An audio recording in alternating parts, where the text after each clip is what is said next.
Hi guys, welcome to another review. Back here with Wayne, and now it's my picks. That's right. So my first pick, I'm going with the real McCoy. It's a bit off the wall, this pick, but it's one I grew up with.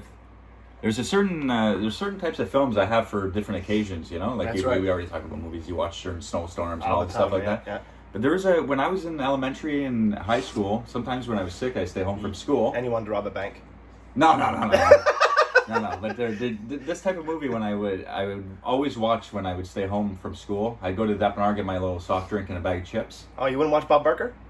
Well, sometimes I'd watch and stuff like that. Yeah. But there's a handful of movies I would always watch when I was staying home from school because my parents, you know, they're at work. I have the whole house to myself. That's it. You know, I'm young, no responsibility, and nothing. So I get my little bag of chips, my soft drink. It'd be like the real McCoy. Willow was another one. You know, another Val Kilmer movie. film. There's a few that I would always watch around, in the afternoon when I was younger. So Real McCoy you'd be home alone with Val. Yeah, and Kim Basinger. Well, I'd like to be home with her, dude. Yeah, well, she's looking good in this film there. Yeah, 100%. Kim Basinger, she plays the lead as the bank robber. It's funny that Kim Basinger plays in this movie with Val Kilmer. Kim Basinger also plays in Batman. Yeah, the first Batman, yeah. The first Batman, and Val Kilmer plays in Batman Forever. He plays Batman. Yeah, little Batman ties. Like the both worst characters. Batman, but it's okay. Well, no, I think... the George Clooney one. Yeah, the Clooney and Schwarzenegger. The Clooney one is the worst, but this one's the second worst, we'll say. Yeah, and I think those are both Joel Schumacher took over for those two. Yeah, and I love Joel Schumacher, especially with Lost Boys falling down. But I mean, when he did those two Batman movies, that's when his no, absolutely, his style 100%. I don't know. The Tim Burton ones were so much better. Yeah, so much better. So she was in the best Batman though. That's right. Yeah. And she actually replaced the girl from Blade Runner, Sean Young. Yeah. Okay. She was cast to do that role as Ricky Vale. Really? And she broke her hand or arm a couple weeks before shooting, so she had to get recast, and they took Kim Basinger. We're gonna have to do a Batman review then. So and we'll mention that. That's it. But the real McCoy is directed by Russell McCauley. I mean, he's a pretty good director. He's done Razorback, I've mentioned already, the big creature feature there. And I want to see that movie. I've never seen it. Yeah, it's a good creature feature, and we'll review it when you see it too. Yeah. But another favorite of ours that he's directed, of course, Highlander. That's correct. That's it. And he's done a couple. Highlander. Oh, so good. I know. We'll review that one very soon too. But another good one that he does is a few episodes in Tales from the Crypt. So I'm reviewing I didn't know that. Yeah, so I'll get to it when I'll let you know when like he later on. directs it. Yeah, I think it's in season 3. Does okay. But I'll get to that. Okay. Yeah, so many great directors in Tales from the Crypt. It's so ridiculous. And there are also small little cameos of like good actors. You just told me just before Corey Feldman is in it. Yeah, season 5. I think he's in, and I don't think you remember that episode. No, that's it. No, I didn't even know he was in it, and then you told me, I was like, really? No, everyone passed through the show. It's ridiculous. Schwarzenegger, Tom Hanks, name every actor you want. Joe Pesci even. Pesci. I don't think Denzel Washington did, but Val Kilmer, I'm not too sure. Basinger, no. But this was a huge flop. It had a $24 million budget in '93. Okay. It made just a little over $6 million. It was a pretty, rough go at the box office. But I love the filming location in Atlanta, Georgia. Is this Kim Basinger's first primary actress role? No, she's done a lot of things in the '80s. She was around since the '70s. Yeah. And she was in kind of like that James Bond film, Never Say Never Again. Okay. So it's not really considered a Bond film, but it's with Connery and he plays James Bond. I can tell you the whole backstory on that film, but I mean, we don't have enough time. But no, she was starting to make her way, and Batman was before this. Yeah, and all that's that. it. So she was starting. This was maybe a big break for her to. Yeah, that's it. Like really hit it on her own. To be on her own and to be a big box office, draw for the '90s. But this movie derailed her career. Yeah, for sure. But she plays a bank robber. I love the music's done by Brad Fiedel there for a Terminator score. Wow. So I mean, you got good people surrounding this film. film. That's it. It's just the story is a bit like ridiculous. It's not a strong story. It's just a fun cast. No, it's the great. look of the film is fun. It's just like whatever. It's just a heist movie. You can't take it too seriously. And it's '90s, bro. It's '90s cheese. That's what we cover. That's it. '90s cheese. That's it. That's what we love. That's what we love. That's what we grew up loving, bro. But at the opening, the person's all dressed in black. The mask. They're going into the Atlantic Union Bank. It's a beautiful shot too. Like I like how they're when she's coming in. Like, but you don't know it's her. You don't know it's her. It's like all dressed up. You think it's a guy, probably. That's it. But she's descending down. Yeah, like, all these laser that fucking alarms. thing that she has that shoots out the two bolts hooks there. on the wall. Hooks on. She goes across it. That's sick, bro. Yeah, she has like high tech stuff. Yeah, that's for crazy. That time, that's crazy. But when she gets down to ground level, she thinks everything's safe. That's right. The alarms start going off. fuck. She boots it up, heads back to the roof. First time I ever saw this movie was not that long ago because I didn't grow up with it like you. No, I know. I didn't grow up with it like you. Like I'm hitting you with movies maybe you don't know about and you have to see or refresh your memory about. That's right. And this is definitely one of them. And when I first saw this movie, I thought right away when like the alarm went off, I thought someone screwed her over. Like right away, because I got and she's there by herself. Yeah, you get a feeling that like everything's perfect. I know. And then the alarm just randomly goes off. Yeah, so I'm like something's fishy about unless that. There was like something that was just because they don't really they don't tell you exactly what sets they don't. It's just the alarm goes off. Exactly. So yeah, maybe someone tipped them off, or it was just something that she missed. Yeah. So but regardless, she gets caught on the roof. The helicopter cops. That's right. Hey, hold it. So she's supposed to get away there. She's about to fucking high jump off that roof. She's really like she has and her. Still, at this point, you still don't know that it's her. No, that's it. You think maybe it's a guy still at this point, but so she gets caught on the roof. It's still a nice looking shot with the billboard, Union Bank lit up. Really love the look of this film. But so we cut 6 years later. And you see a person walking, and all the prisoners are like, they give her a fine. This person's a good person. But that's true. I don't know how prison systems are in the States. I don't know. But here in Canada, we don't have mixed. We don't have women with men. I know there was some men in this prison. Yeah. So you still think it's maybe you still think it's a guy? Yeah, that's it. So she's slapping. That's it. She's giving high five to the guys. Like yeah, it's really strange. And then we finally see that it's her when you go to the last cop and he gives you your last items that you went in with. Yeah, he goes, one condom ribbed. Yeah, and that's where you see her. Finally we get the shot of her it. And she's like, she's like, I think I was a little ahead of my time. Yeah, that's it. Oh my god, this movie, 90s so good, man. But yeah, so she gets out, she's on the train ride home, some sleaze guy tries to hit on her. Like, this guy thinks he has a chance. Yeah, I know. He's such a goofy bastard. He's like all like getting all comfy with it too. He's got his fucking leg up. He barely wear the suit properly. Yeah. He's just a real scum. He's like this. Guy. He's just like. He's like, where'd you get on? Athens. Athens. Yeah, it's a little town, Athens. He's like scoots his way over closer to her. Yeah, get out of here. And he's like, what do you do? He's like, I rob banks. He's like, no, for real. Like, what do you do? Like, I rob banks. Get out of here. So this guy doesn't have a chance. It's just a train ride. Well, anyway, you don't know. Maybe he might have a chance if you see what her ex-husband looks like for fun. But that's it. It's like almost a spitting image. Yeah, that's it. Later maybe on. this guy really did have a chance. Yeah, who knows? 6 years ago, maybe. But yeah, she's a successful bank robber, millionaire. Because we find out that she's like a top pro. Yeah.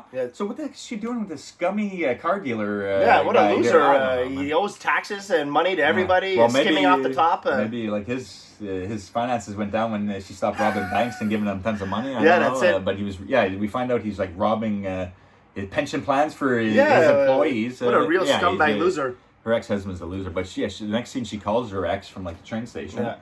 And I'd like to see Patrick, her son. That's right. Because she. That's it. I guess he was 2-3 years old when she did this job. About that. I guess so. So he doesn't really remember her. No. And we find out later at the car dealership that the husband told the kid that your mom is dead. Yeah, your mom. So she just finds that out. What a thing to say, and then what a thing to tell your kid. I know. So, but we don't know that yet, and so she's like, "Okay, I'll meet you here tomorrow." Because she has no clothes. She needs some clothes and whatever. She to wants see Patrick, a few things and all that. So I'll meet you here tomorrow this time. So she's running to the Dixie Mini Mart. But nice looking shot though. I like that. It's raining, and she runs in. And I like Val Kilmer's I think he has a big Thunderbird. It's like a Trans Am or something. Trans Am, yeah. It's a really nice looking car, man. And he's later on in the movie, he's telling the kid it's one of the fastest American cars made. And he's like, I like Hyundai. And that's it. What? He's like, he's like, you're full of shit, man. Yeah, it's so funny when the kid starts getting kidnapped. And, that's it. Oh, man.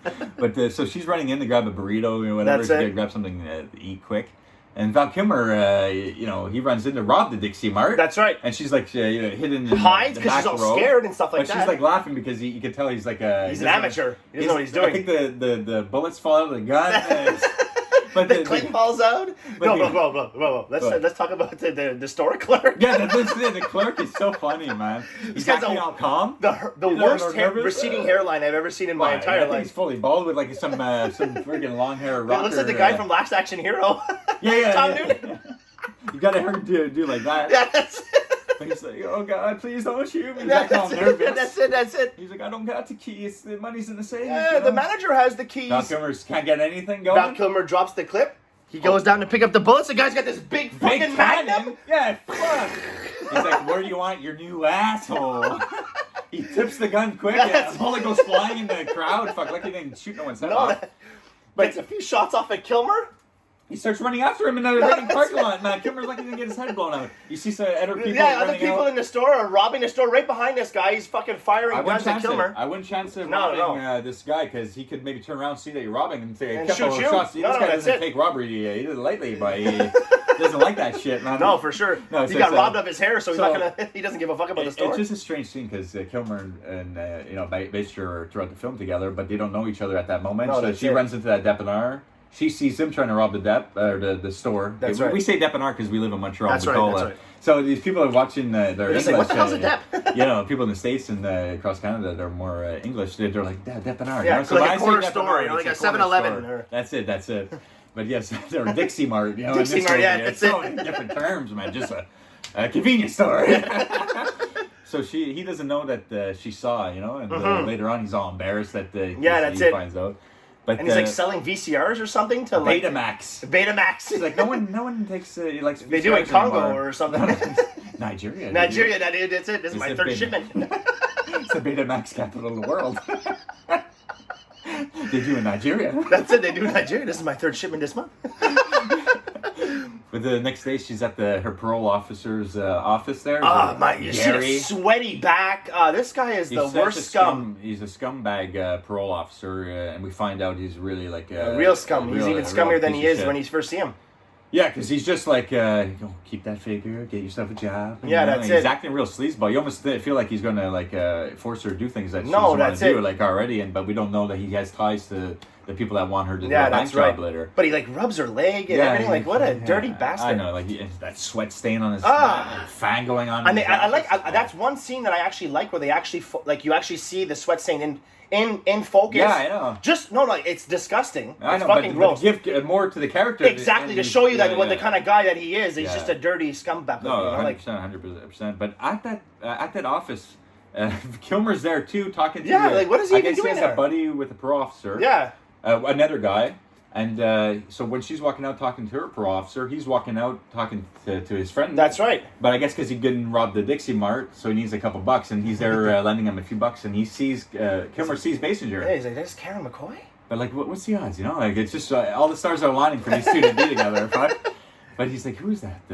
He's the guy. The guy's like, "I don't know. She came in here yesterday." Karen McCoy. The Karen McCoy? He knows all about it. Yeah, that's it. Kilmer. That's what I'm saying. The story is really a bit ridiculous, and all the stars aligning for these characters to be together. It's kind of funny in the same place, same time. That's it. So, two different days, But so he runs after her. Oh, excuse me, Karen. I'm your biggest fan. But he's talking about one bank job she did years ago. Yep. He's like, that job where he tunneled, Yeah. He's like, I just got one question. Where'd you hide all the sand? It's such a funny question, though. It got me thinking too. Yeah, a big tunnel job. Where'd you hide all that sand? But she's running to catch the bus, Mm-hmm. And because he's talking to her, she misses the bus. He's That's like, right. It's all right. My car's right here. So you see it's the same car from the Dixie Mart That's robbery. right, and I think that's where she realizes that it's him. Yeah, exactly. She really realizes there. I think in the car ride, she's like, I'll take you to wherever you need to go, Yeah, that's it. And she's looking for jobs around that spot. That's right. So he lets her off at a spot, like a government place to help her find jobs. They can't find her anything. She goes to many different places, tells her about the background. She can't get anything. No.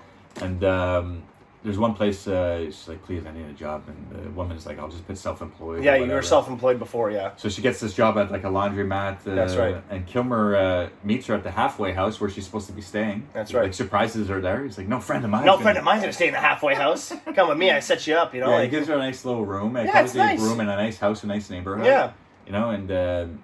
he's like, what's wrong? You don't like it? He's like, don't worry, I'll get you the phone, that's it. Fridge. And she's just not used to, nice people helping her. Yeah, helping her out like that.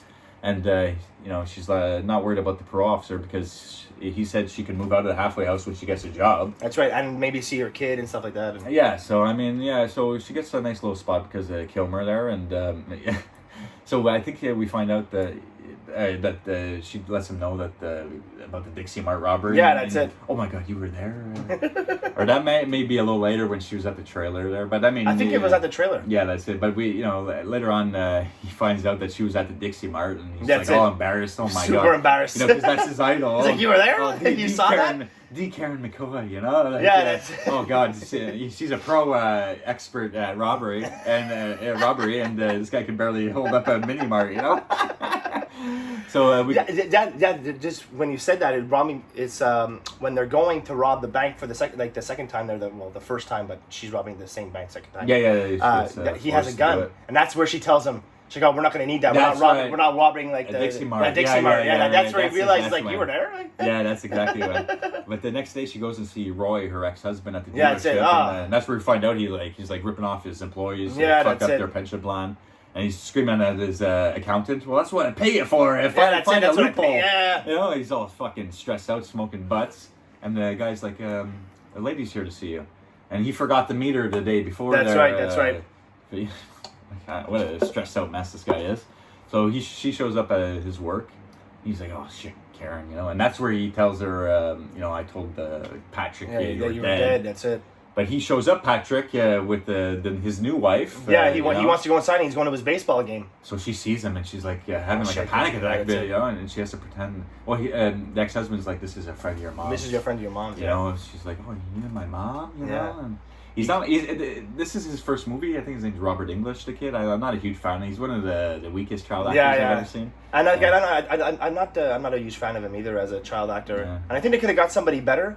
Someone who maybe looked a little bit like the parents. Yeah, that's it. He kind of doesn't even look like. This guy's like completely off. That's how it is in films. A lot of times you get child actors don't look much like. A lot of times in Seagal films too. Oh, the worst. Some of the worst films. Oh my God, like. But it's true, yeah. But so Val Kilmer goes to see Terrence Stamp. So I love that actor. Yeah. Oh, I love Terrence Stamp, that old-time actor's voice. He played in one of my favorite Western movies of all time, Young Guns. Oh, of course, yeah, Young Guns. You wanted to maybe review that. That's right. Coming up, we were talking about those films too. Very good Western films for the 90s. Yeah, that's it. Yeah, I love those all-star cast, that movie. Yeah, but Terrence Stamp is an excellent actor. I love his voice. Oh, it's fun. That's it. Yeah. He's like a sophisticated actor. That's it. I think he's British or whatever, but he's just got a certain aura and energy about him. When you see him at the golf place. No worries. That's my cousin's son. That's my cousin's son. Hey, Kimmer rocks over. It's nice a golf course or resort, He's like, "Oh, that's my cousin's son. I got some news for you." He's like, "It better be good." Just he doesn't like Kilmer too much, My cousin's boy, like I said. So he's like, "I got some news, McCoy, Karen McCoy. Oh, she's inside. She's inside. He doesn't even look at him. No, he's not. Yeah, she got parole. She got parole. She was out. I was with her yesterday. That's very interesting. Very interesting news. And that's he's like, "Say hello to your father for me." Yeah, that's it. Just get away.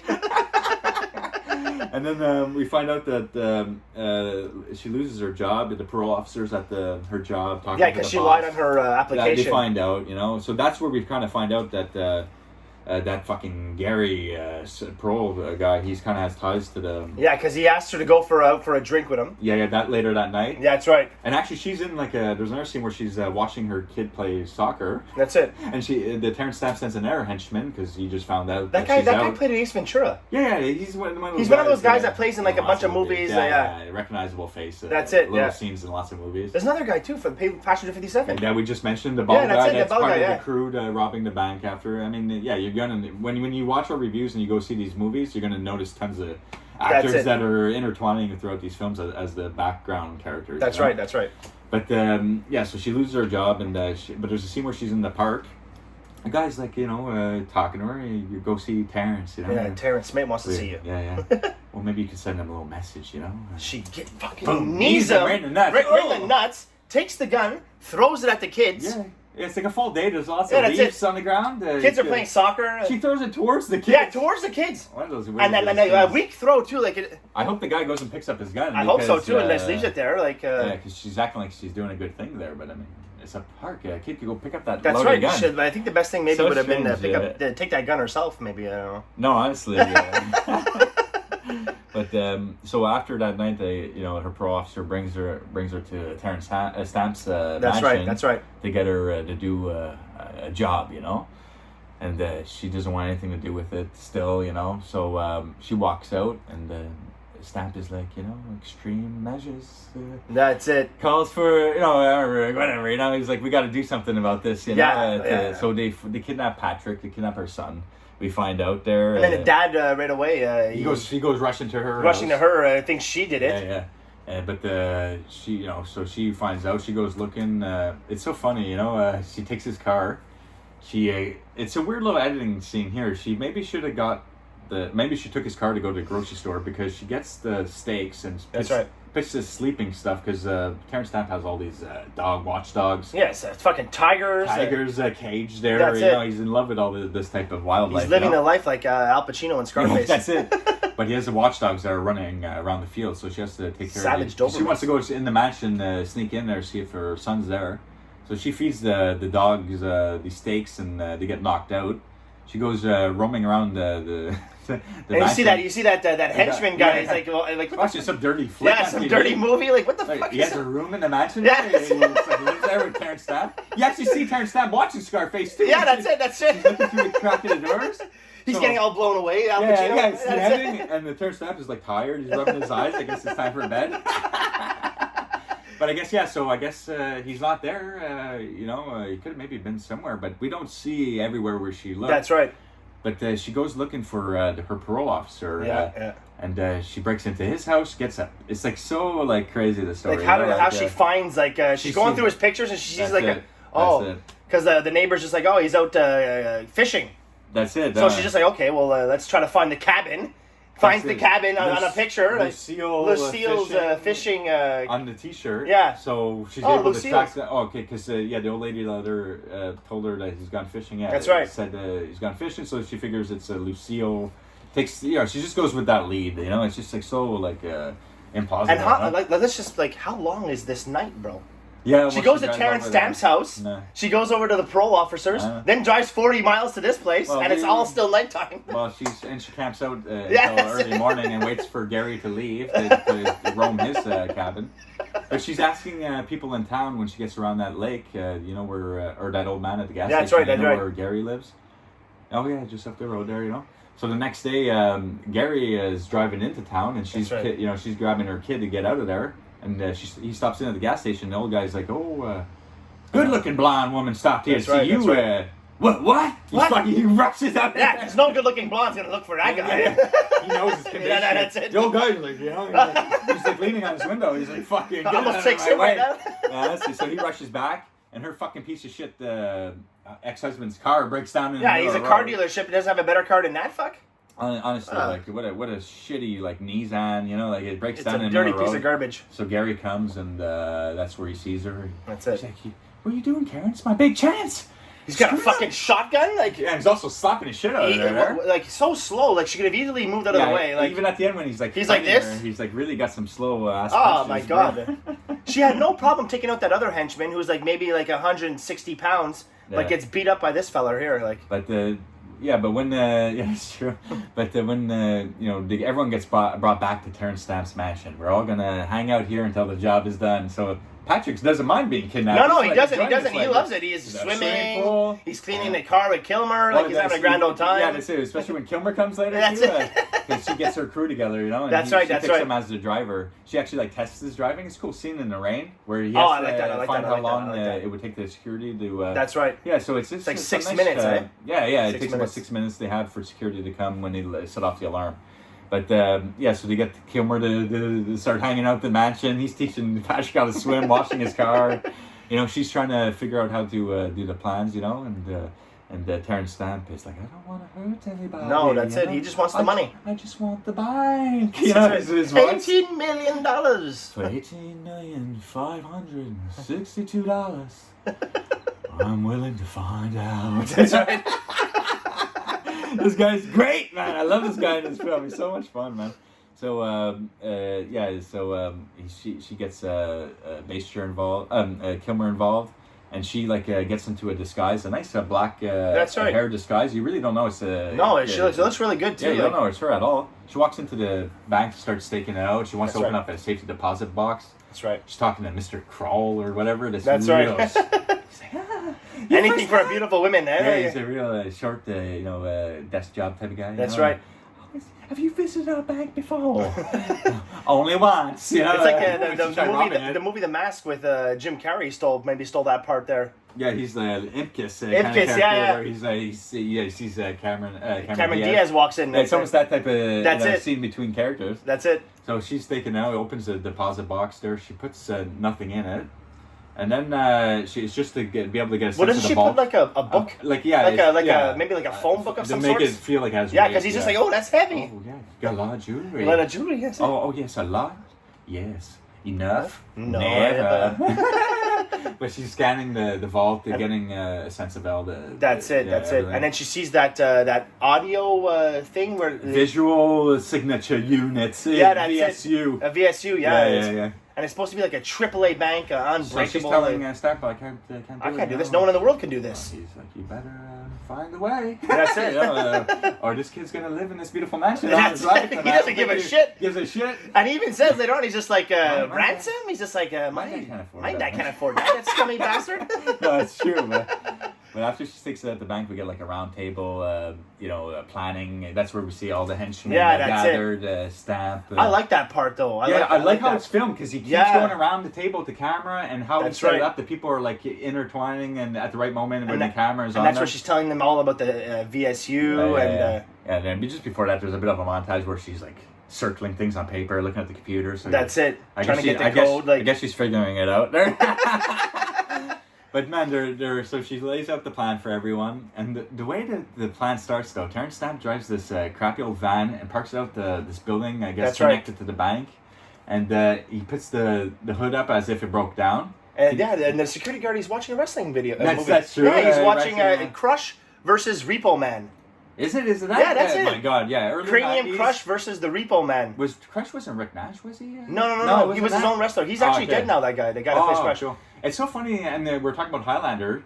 Bro, he must be, because it's Russell McCauley, the director of both films. Yeah. And he has a huge wrestling sequence at the beginning of Highlander. Yeah, but it's not the same wrestlers, though. No, but my point is, he must be a huge wrestling fan. And how much emphasis he puts on wrestling. Oh, yeah. Yeah, very cool. Very cool, this director. It's funny, you come across some good filmmakers when you look through these movies and stuff, you know? A little fun fact for the wrestling, both of those guys end up being together in that tag team Demolition, if you remember who they were as a kid. Oh, really? That's them? Well, later on, the Repo Man guy, he's actually Smash of Demolition. Yeah.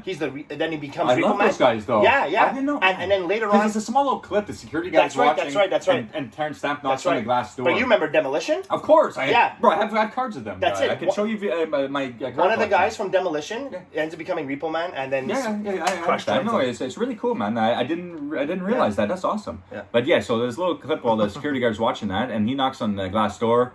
Car broke down. Need to use your phone. But man, like if the security guard didn't let him in there, is the plan all shit? He's gonna shoot him through the glass window? What about if the security guard's like, I'll call somebody to help you out. You stay out there. That's what I'm saying. So I'm not, but they're great. It's still fun. It's still a great time.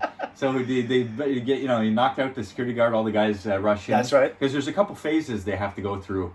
Because she went there a couple times to stake out the bank. Right. And one time she places a remote control car under a garbage can. That's right. And then that comes into play while these phases are going through these phases, because they want to set off the alarm where the security keeps coming back and they think it's false alarm. That's right. So she's also videotaping the empty bank, and she plugs in that feed so it looks like an empty bank when the garbage can's moving around, and when they run into, she switches it back. Yeah, that's all. You always see is an empty bank when they're in the bank. But as every time that it's going on, like they're going further and further into their plan. That's it. The cops will leave. That's it. They'll get further into their plan.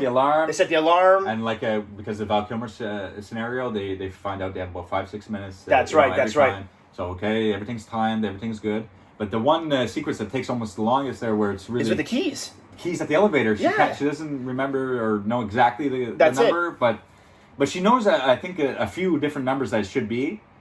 But the way they're doing it, it's not right. So she That's tells right. them, okay, go back to blue 12. The 12, blue 12. Yeah. And they're like, we already did that one. But let me go first. Okay, so she goes first, they go, elevator's good, lock it up. That's right. Get it out, security comes in. But they don't really show you how she gets to that point. No, it's shouldn't have maybe that montage where she's circling things on paper. Yeah, that's it. You don't really know like how she gets to those. How does she even get those keys? Like you don't really see that in the movie. But I like when when they're able to get into the vault. Yes, drilling. It's a nice 3-4 hour drill scene. Yeah, she even said she's just like, oh, it's gonna take us about 4 hours. Yeah, something like that. And they're taking turns. They're sweating. The guy from Pastor 57. Yeah, that's it. He's got a big water jug. Yeah, that's it.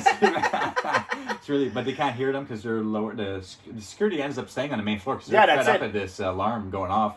So they're down below working on the thing. They can't hear up above, you know.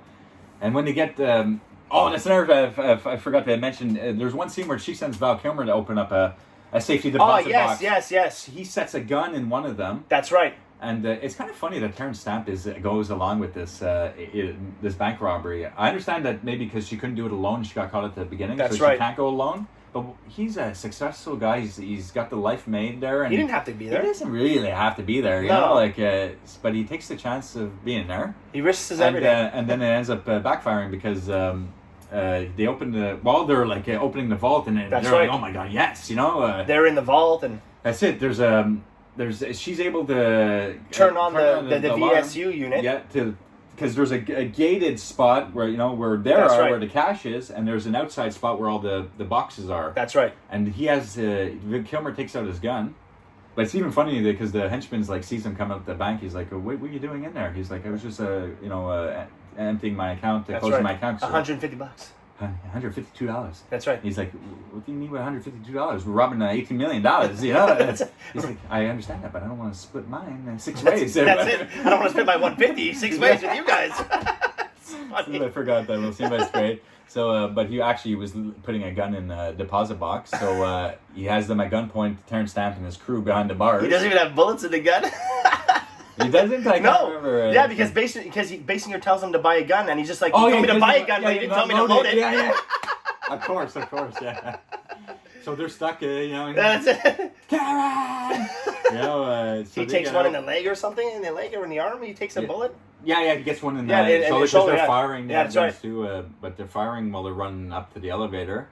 So they get captured, and but they have to go back to she goes back to his mansion, though. That's right. Because he has money in his little safe, and she says, oh, he owes me. The bank doesn't owe me. He owes me. For the 6 years. Because we find out that Terrence Stamp was her boss, too. That's it. Like, he used to, like, fund their... help her with these heists, Maybe that's how she got all the high equipment to do these heists. And that's why he wants her involved for this. He wants the money this time. She couldn't do it 6 years ago, but he wants it done this time properly, So she goes back to his mansion, and Gary's there with Patrick. That's right. So he gets fucked up by the tigers in one scene, but he's able to make his way into the house. Yeah, that's it. Val Kilmer hits his car right into the tiger cage. That's it. And then he gets out and gets fucked up by the tigers. I love to look at that mansion and the setting of this film. It's like really the nice. look of the film It's really, really good. It's really good. It's really good. And so they fuck up that guy, the parole officer. We don't know if he's dead or not. She gives him a good beating with that gun. Yeah, the gun. I don't know if she's left. There's one point. It's a really cheeseball. He takes a shot at Val Kilmer with Patrick. Yeah, and the bullets hit the tree. I know. Don't like hit a them. fucking fern. Yeah, don't hit them. I guess. That's it. The plant saved their lives. It's a bulletproof plant. It's true though, but then at least it's sort of like a ending where they want to take the money, get to the airport. That's right. They get into disguises, So I guess everyone's looking for those two people, Kilmer and Basinger. I guess because the people got caught in the bank and they probably gave their descriptions. Whatever. So they're looking for these people at the airport. They have their disguises, but her ex-husband shows up at the airport and brings her into the bathroom trying to rob her money. He wants to rob her money. He's just like, I know you robbed the bank. He's like, I know you robbed a bank. Yeah, he doesn't even care about his kid. No, not at all. Whatever. And he's got like a gun. He's going to shoot her in the airport? Like, come on. The story's a bit goofy, but I mean, I love this film. Kilmer comes over, knocks him out. He's like, these are the kind of scumbags you have in your life? Yeah. Look, this Kilmer says today, hey, he just knocks him out. Yeah. Real loser ex-husband. So they hit the plane. Everything's going to work out. The kid's like, I always wanted to be named Bit. You got new names, new ID passports. Yeah, that's it. He's taking off his fake mustache. Got drinks on the plane. plane. Champagne, first class. But the plane halts. Cops coming. Oh my God, no! Oh my God, no! You know, a heart in That's the throat, it. the heart stopping moment. That's where Patrick finds out that Kim Basinger is really his mom. That's it. Thanks for letting me know. Yeah. That's where. Okay, I'm gonna tell him. You know, at the airport. Yeah. This is your mom. This is your mom. Yeah, I'm not. Your mom's not dead. You know, like. So they're really gonna start a whole new life in Mexico or whatever. That's right. You know, and. Yeah, but you think they're going to get caught? Rio de Janeiro. But he actually just come on for some other person. There's a heart transplant or something. Yeah, like someone needs to be taken off the plane or something weird like that. So she looks behind her. You know, they're all that's it. Plane goes off. Oh my God. And so they get away with the money, and that's it. You know, and that's where Passenger 57 starts. No, Passenger 57. 57 is before this film. Wesley Snipes is on the plane. Yeah. 92. This is 93, but that background characters in both films. Yeah, that's it. You know, but that's why I just said that. As a little tie-in. But we just did Passenger 57 not too long ago, so it's funny to always, just connect all the dots as you go. That's right. And it's just so much fun. So this one we're in really long, but it's a childhood favorite of mine, so I had to go in depth with this one, and you never really seen it, so that's it. It was fun for him to rewatch and give his thoughts. Hope you enjoyed, everyone. Until next time. Take care, guys. Thanks for the support. Bye. Bye.